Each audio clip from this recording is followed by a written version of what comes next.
AGT News chaîne bi leen di jox xibaar yi wér te wóor abonné leen ngir dara bañ leen a raw. AGT News. dalee nag jàmm ci chaîne bi ngeen taamul seen bopp mi AGT News ñu wax ci société civile bi nga xam ne dafay critiquer daanaka bu critiquer rek dafay déranger bu fekkee ne deful dara ñu ne nag dafa far ak ñi nga xam ne ñoo nekk ci nguur gi gouvernement bi mën nañu jënd service yu organisation société civile yi nga xam ne dañu bëgg a def seen promotion waaye nag di tuumal saay su ne ñeneen ñi nga xam ne ñoo nekk ci société civile bi di critiquer bu boobaa dañu naan mbir yi gong na ndax organisation yooyee dañuy jàppal tànk ñu nekk ci gouvernement bu Sénégal société civile fii ci diwaanu Afrique bokk na ci société civile ci àdduna waxgal këpp yi nga xam ne am nañu opportunité bokk waaye itam jël kaddu ca mbootaayu xeet yi RADDHO di organisation sénégalaise moom bokk na ca ndax dugg na ci ECOSOS niki ci atum 2004 boobule jamono Alioune Tine moo nekkoon président bi moom mi nga xam ne sax moo bind bile bataaxal am na itam ay organisation internationale yoo xam ne dañ leen di bàyyi xel bokk na ci Amnesty International bi nga xam ne Seydi Gassama mu nga cay def liggéey bu am solo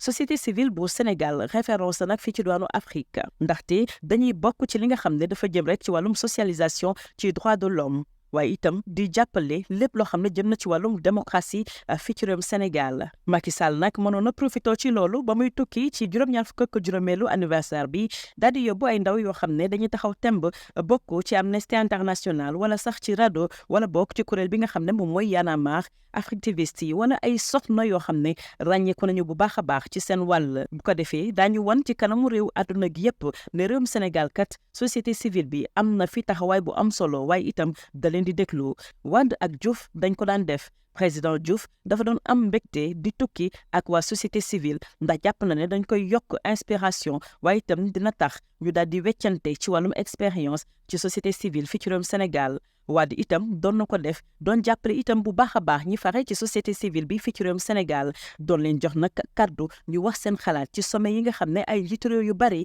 ñoo fa daan dajee Macky Sall mi nekk tey ci jal bi muy dooru yéeg ci nguur gi doon na ko def jamono boobu moo nekkoon président bu CEDEAO loolu nag mooy Sénégal dañuy daal di fësal doom yu jigéen yeeg yu góor yi nga xam ne am nañu xam-xam waaye itam am nañu taxawaay bu am solo ci kanamu àdduna gi yëpp démb am na waxtaan bu ma séq ak benn préfet bu nekk ci Côte d'Ivoire waaye li mu wax dafa des ci sama bopp mooy ne Sénégal mën nañ ko méngale ak roseau dina sëgg waaye du damm mukk li am ci Sénégal ñu bari ci diwaanu Afrique jàppoon nañu ne réew mi dina tàkk jëfet waaye tey Sénégal mu ngi ànd ak dal askan wi di wéy ci seen yëngu-yëngu mu war nag président de la République Macky Sall mu daal di dellusiwaat philosophie bi nga xam ne moom la roseau daal di amee maanaam mu nooy def ay compromis di déglu itam ñi nga xam ne ñoo nekk ci kujje politique gi société civile am na ci taxawaay bu am solo boo xam ne war na ko cee war a mën a def rawatina ci élection yi nga xam ne moom la ñu dëgmal mu nekk ay élection yoo xam ne dafay leer lañ crédible waaye itam inclusive su mu nekk nii xel yu tey ak jixi jàq yi nga xam ne askan wi amee nañ ko daanaka war nañu liggéey ba mu dañ pré campagne bi nga xam ne ci la ñu nekk candidat yi fare ci kujje politique gi gis nañu ne daal yëngu-yëngu bu ñu def ñu indil leen ci ay gàllankoor fii ci réew Sénégal siège yu Déthié Fall daanaka ay alkaati yokk assiégé candidate bu ARC di Anta Babacar Ngom dañ ko gazé fële ca Podor Aminata Touré ñu tere ko ne du jàkkaarloo ak Ousmane Sonko ba mu doon seeti ci kaso bi université yu Sénégal tëj nañ ko ràpp jamono ji ndax jafe-jafe yoo xam ne gis nañ ko ci professeurs yi ak étudiants yi université bu Dakar daanaka dafay tàggat gratuitement ay élite yoo xam ne ëllëg ñoo na ràññeeku ci Sénégal rawatina ci àdduna wërngal këpp tey nag politique libérale bi am ci réew mi mu ngi leen koy xañ privatisation progressive bi nga xam ne ñu ngi koy gis ci enseignement supérieur gisoon nañ ko ba noppi ci école primaire ak secondaire mu mel ni méritocratie bi nga xam ne tey tax nañu am ay kilifa yu mel ni président de la république dafa deltu ginnaaw ndax tey ndongo boo xam ne say wajur amuñu doole daanaka ay jafe-jafe dong ngay am pour mën a jàng ci privé bi di bataaxal boo xam ne Alioune Tine moo ko daal di bind. AGT News. Merci de choisir AGT News pour vous informer. Une société civile qui ne critique pas, qui ne dérange pas, qui est effacée, qui ne fait pas de bruit,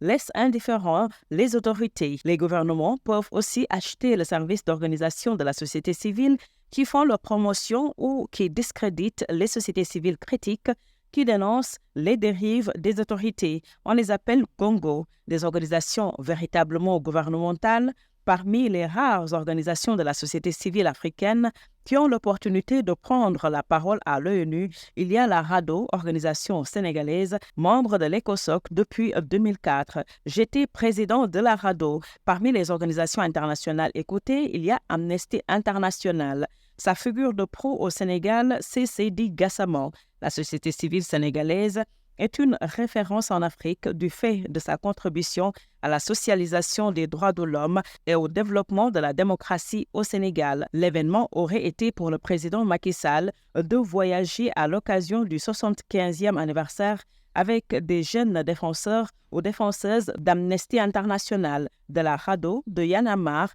d'Afrique-Tévistes ou de femmes. Dire au monde que le Sénégal a une société civile qui me critique et que j'écoute, Wade et Diouf le faisaient. Le président Diouf était fier de voyager avec nous pour qu'on serve d'inspiration et qu'on partage notre expérience de la société civile. Wade aussi le faisait et aidait la société civile sénégalaise à s'exprimer dans les sommets de chefs d'État. Vous-même, vous l'avez fait à vos débuts en tant que président de la CEDEAO. C'est ça le Sénégal qui fait la promotion de tous ses fils et de toutes les filles dans le monde. Pas seulement ceux qui soutiennent le président de façon opportuniste. Hier, un ancien préfet ivoirien m'a dit quelque chose qui a fait tilt. Le Sénégal est comme un roseau, il plie mais ne rompt pas. Ce qui se passe au Sénégal, si c'était ailleurs en Afrique, ça allait aboutir à une cassure, mais le Sénégal tient encore. Il faut que le président Macky Sall renoue avec la philosophie du roseau, de la flexibilité, des bons compromis qui découlent de bonnes et sincères palabres africaines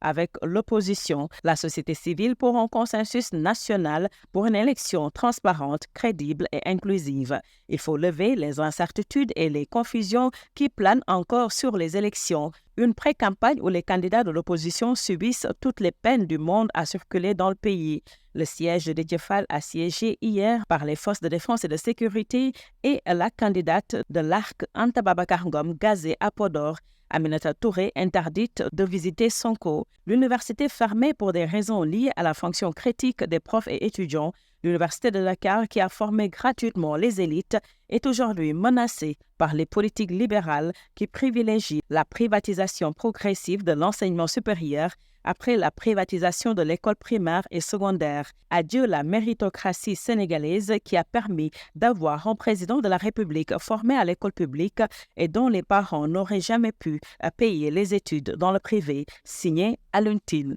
AGT News.